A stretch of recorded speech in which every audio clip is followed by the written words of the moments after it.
Welcome to the Great Breakfast Baking Show, the only show around here that looks on the sunny side for egg puns, and we're not yoking about that. I'm your host, Sean Johnery, the only one grounded enough in this facility to willingly drink coffee.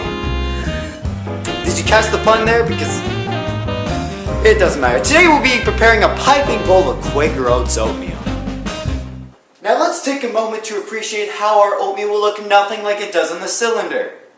Don't you just love false advertising? We'll get back to this later, but for now, let's start preparing our dish. Now, it may be more justified to make oatmeal from the cylinder, but we here at the Great Breakfast Baking Show are greater than that. If you really want to get classy, there's the option of good old instant oatmeal, also from Quaker Oats. Oh boy, the marketing strikes again, except our dish will look even less like the image on this box. I mean, look at all the fruit here, it's atrocious! It's important to note that when preparing the ingredients for your dish, to take a nice drive to your finest local food market. My license is suspended? Your finest local fridge! I mean, we never really need anything from the store besides my dignity. But let's be honest, what store's allowed to sell that? Let's take a gander at our ingredients and see what other dairy objects we can milk puns out of.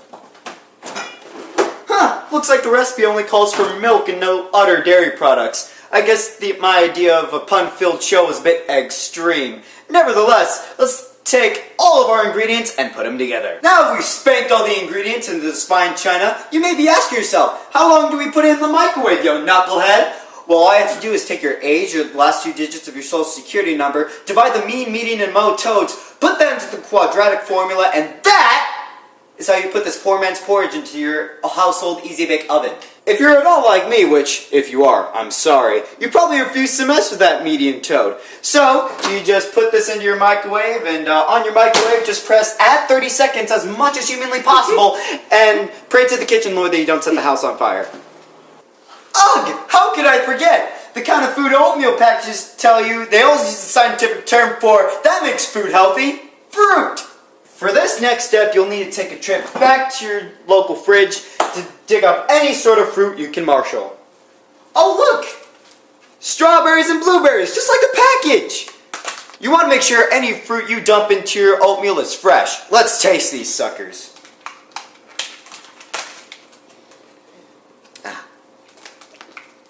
Oh! I just looked at the expiration date for these blueberries.